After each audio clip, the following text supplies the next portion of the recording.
پچھلے ہفتے کی بات ہے کہ میں نے یہ جمع کیا حضور علیہ الصلوۃ والسلام کا مزاج مسکرانے میں کیا تھا.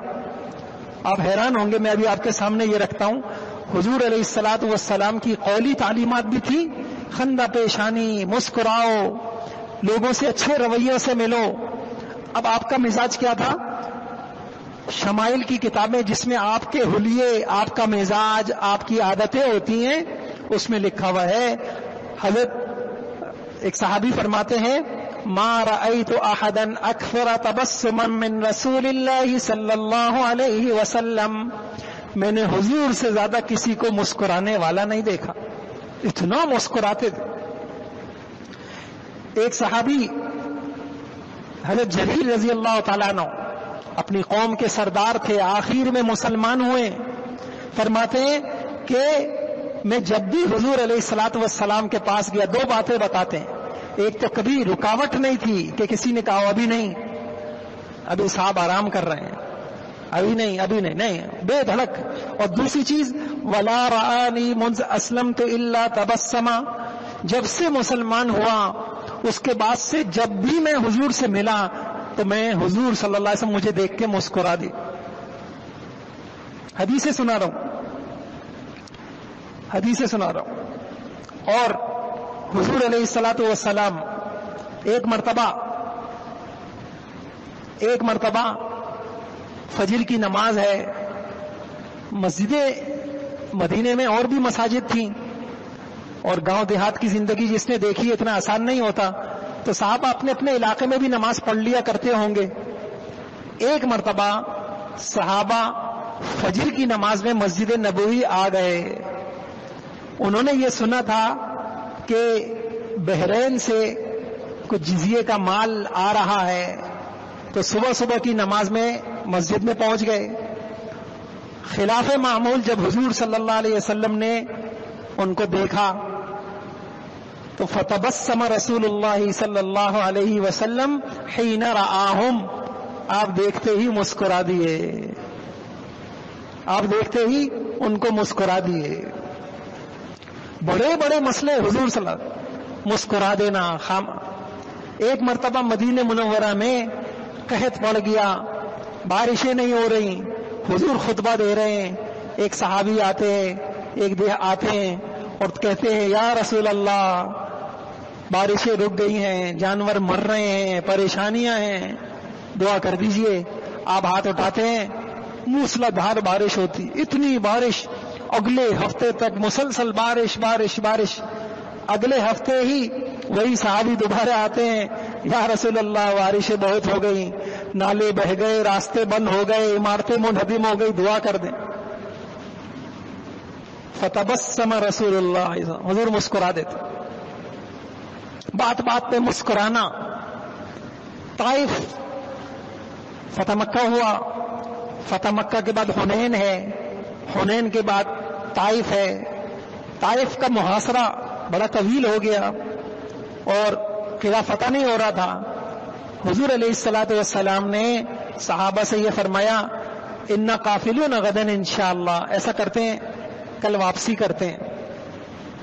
صحابہ جنہوں نے مکہ فتح کیا ہے، حنین کو فتح کیا ہے، بڑی احد، بدر، کہ یہ کیسے کہ ہم فتح کے بغیر چلے جائیں؟ دل میں نہیں آئی بات. حضور علیہ الصلوۃ والسلام کا مزاج آرڈر والا، انشاءاللہ کسی موقع پہ عرض کروں گا. اللہ تعالی ہمیں اس کا تذکرہ کریں گے، اللہ ہمیں یہ مزاج دیں گے، اللہ ہمیں یہ مزاج دے دے. تو اللہ کے نبی کا مزاج نہیں تھا آرڈر، بس منوانا، ماتحتوں پہ مسلط ہو جانا، یہ نہیں تھا. اللہ کے نبی نے کہا ٹھیک ہے آپ لڑنا چاہتے ہیں لڑیں. اگلے دن جب مسلمان لڑے تو چونکہ وہ لوگ قلعے کے اندر تھے تو نیچے والوں کو کافی نقصان ہوا، اوپر سے وہ تیر بھی برساتے تھے. تو اگلے دن پھر حضور صلی اللہ علیہ وسلم نے یہی جملہ دہرایا، بھئی ایسا کرتے ہیں واپسی کرتے ہیں. اب سارے صحابہ تیار ہو گئے. فتبسم النبی صلی اللہ علیہ وسلم، حضور مسکرا دی. ہم ہوتے تو ایک زوردار قسم کا تانا مارتے. کل جب میں کہہ رہا تھا تو سمجھ میں نہیں آ رہی تھی، کل جب میں سمجھا رہا تھا تو سمجھ میں نہیں آ رہی تھی، آج جب نقصان ہوا تو سمجھ میں آ گئی. نہیں. فتبسم النبی صلی اللہ علیہ وسلم، حضور علیہ السلام مسکرا دیے. حضرت ابو ہریرہ رضی اللہ عنہ اپنا واقعہ سناتے ہیں، سخت بھوک کا عالم ہے. ایک مرتبہ میں سخت بھوک لگی، میں راستے میں بیٹھ گیا، ابو بکر رضی اللہ عنہ گزرے، میں بہانے سے ان سے قرآن کی کسی آیت کا مضمون پوچھنے لگا، قرآن کی اس آیت کا کیا مطلب ہے. ذہن میں یہی تھا کہ صحابہ مہمان نواز ہیں، ابو بکر مجھے گھر لے جائیں گے، فاقہ ہے، کچھ کھلائیں گے. ابو بکر رضی اللہ عنہ کا ذہن اس طرف نہیں گیا، آپ نے آیت کا جواب دے دیا، خود چلے گئے. عمر رضی اللہ عنہ گزرے، ابو ہریرہ رضی اللہ عنہ نے ان سے بھی سوال کیا، انہوں نے بھی قرآن کی آیت سمجھا دی، آگے چلے گئے. پھر حضور گزرے، حضرت ابو ہریرہ فرماتے ہیں فتبسم حین رآنی وعرف ما فی نفسی وما فی وجہی، مجھے دیکھتے ہی مسکرا دیے اور میرے دل کا حال پہچان گئے کہ مسئلہ آیت کا نہیں ہے، مسئلہ بھوک کا ہے، اور مجھے اپنے ساتھ لے گئے. ایک خاتون حضور علیہ الصلوۃ والسلام کے پاس آئیں، حضرت رفاعہ کی بیوی تھی، انہوں نے طلاق دے دی تھی. انہوں نے عبد الرحمن بن زبیر سے نکاح کیا تو اپنے نئے شوہر کی شکایت لے کے آئیں، اور عجیب انداز میں انہوں نے شکایت کی. فتبسم رسول اللہ صلی اللہ علیہ وسلم، حضور ان کی شکایت سن کے مسکرا دیے. صحابہ حضور علیہ الصلوۃ والسلام کا مزاج یہ بتاتے ہیں کہ حضور علیہ السلام جب مجلس میں بیٹھتے تھے تو ہم حضور کو نگاہ اٹھا کے نہیں دیکھتے تھے، سوائے حضرت ابو بکر کے اور حضرت عمر کے. یہ ادب تھا، یہ تہذیب تھی، آنکھوں سے آنکھ نہیں ملاتے تھے سوائے ابو بکر کے اور عمر کے رضی اللہ تعالیٰ عنہ. لیکن کیا لکھا ہے وَيَتَبَسَّمَانِ إِلَيْهِ وَيَتَبَسَّمُ إِلَيْهِمَا، حضور ان دونوں کو دیکھ کے مسکراتے، وہ دونوں حضور کو دیکھ کے مسکراتے. حضور صلی اللہ علیہ وسلم مرض الوفات ہے، آپ گھر میں ہیں، ہمت نہیں ہے. ابو بکر رضی اللہ عنہ کو حکم دے دیا ہے کہ مروا ابا بکر فلیصلی بالناس، ابو بکر مسجد میں نماز پڑھائیں. فجر کے وقت حضور علیہ السلام ایسے، اس طرف گھر تھا آپ کے، فجر کے وقت حضور علیہ السلام نے گھر کا پردہ ہٹایا. صحابہ جو کئی دن سے حضور صلی اللہ علیہ وسلم کی بیماری سے بہت مغموم، بہت غمزدہ، پریشان تھے، انہوں نے دیکھا تو کیا محسوس کیا کہ حضور علیہ السلام ہنس رہے، مسکرا رہے ہیں. پردہ ہٹایا اور حضور مسکرا رہے ہیں، اپنے صحابہ کو صف میں کھڑا دیکھ کر مسکرا دیے. ایک صحابی نے خواب دیکھا، عجیب خواب دیکھا.